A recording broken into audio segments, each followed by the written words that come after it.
ಈ ಒಂದು ಪಾಲಕ್ ಪನ್ನೀರ್ ರೈಸ್ನ ನೀವು ಟ್ರೈ ಮಾಡಲೇಬೇಕು. ಯಾಕಂತಂದರೆ ಇದರಲ್ಲಿರುವಂಥ ಬೆನಿಫಿಟ್ಸ್ ಜಾಸ್ತಿ. ಇದರಲ್ಲಿ ವಿಟಮಿನ್ ಎ, ಬಿ ಮತ್ತು ಫೈಬರ್, ಕ್ಯಾಲ್ಶಿಯಂ, ಪ್ರೋಟೀನ್ ಎಲ್ಲ ಇರೋದ್ರಿಂದ ಮಕ್ಕಳಿಗೆ ಸಿಗಬೇಕಾಗಿರೋವಂಥ ಓವರಾಲ್ ನ್ಯೂಟ್ರಿಷನ್ ಇದರಿಂದ ಸಿಗುತ್ತೆ ಅಂತಲೇ ಹೇಳ್ಬೋದು. ಇದನ್ನು ಯಾವ ಥರ ಮಾಡೋದಂತ ಹೇಳಿ ನೋಡೋಣ. ಅದಕ್ಕೆ ಅರ್ಧ ಕಟ್ಟಷ್ಟು ಪಾಲಕ್ನ ಚೆನ್ನಾಗಿ ವಾಶ್ ಮಾಡಿ 5 ನಿಮಿಷ ಬಿಸಿ ನೀರಲ್ಲಿ ಕುದಿಸ್ಕೊಂಡು ಮಿಕ್ಸಿ ಜಾರ್ಗೆ ಸೇರಿಸ್ಕೊಂಡಿದ್ದೀನಿ. ಅದಾದಮೇಲೆ ಒಂದು ಅರ್ಧ ಟೊಮೊಟೊ, ನೆನೆಸಿರೋವಂಥ ಗೋಡಂಬಿ ಎರಡನ್ನ ಸೇರಿಸ್ಬಿಟ್ಟು ಚೆನ್ನಾಗಿ ನುಣ್ಣಗೆ ಪೇಸ್ಟ್ ಥರ ಮಾಡಿ ಸೈಡ್ಗೆ ಎತ್ತಿಟ್ಕೋಬೇಕು.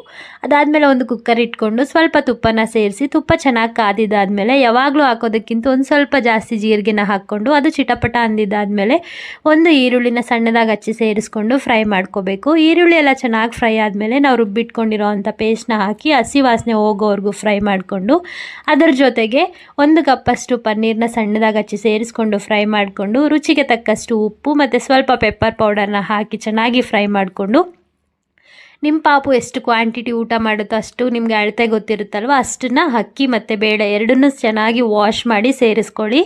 ನಾನು ಇಲ್ಲಿ ಅಕ್ಕಿ ಮತ್ತು ಹೆಸರು ಬೇಳೆನ ತೊಗೊಂಡಿದ್ದೀನಿ. ಒಂದು 3/4 ಕಪ್ಪಷ್ಟು ಸೇರಿಸ್ಕೊಂಡಿದ್ದೀನಿ. ಅದಕ್ಕೆ 1.5 ಕಪ್ಪಷ್ಟು ನೀರನ್ನ ಹಾಕಿಬಿಟ್ಟು ಲಿಡ್ ಕ್ಲೋಸ್ ಮಾಡಿ ಒಂದು 4 ವಿಷಲ್ ಕೂಗಿಸ್ಕೊಂಡ್ರೆ ರೆಡಿ ಆಗಿಬಿಡುತ್ತೆ ಟೇಸ್ಟಿಯಾಗಿರೋಂತಹ ಪಾಲಕ್ ಪನ್ನೀರ್ ರೈಸ್. ಟ್ರೈ ಮಾಡಿ ಯಾವ ಥರ ಇತ್ತು ಅಂತ ಹೇಳಿಬಿಟ್ಟು ಕಮೆಂಟ್ಸಲ್ಲಿ ತಿಳಿಸಿ. ಆ್ಯಂಡ್ ಇದೇ ಥರ ವೀಡಿಯೋಸ್ಗೋಸ್ಕರ ನನ್ನ ಪೇಜ್ನ ಫಾಲೋ ಮಾಡ್ಕೊಳ್ಳಿ. ತುಂಬ ವೀಡಿಯೋಸ್ ಇದೆ ಮಕ್ಕಳದು, ಬೇಕು ಅಂತಂದರೆ ಚೆಕ್ ಮಾಡಿ. ಅಂದ್ ಮಕ್ಕಳಿರೋ ಅಂಥವ್ರಿಗೆ ಈ ವೀಡಿಯೋಸ್ನೆಲ್ಲ ಶೇರ್ ಮಾಡಿ ನನಗಿದೇ ಥರ ಸಪೋರ್ಟ್ ಮಾಡಿ ಅಂತ ಹೇಳ್ತಾ ಇವತ್ತಿನ ವೀಡಿಯೋನ ಮುಗಿಸ್ತಾ ಇದ್ದೀನಿ ಗೈಸ್. ಮುಂದಿನ ವೀಡಿಯೋದಲ್ಲಿ ಸಿಗ್ತೀನಿ. Thank you all, bye.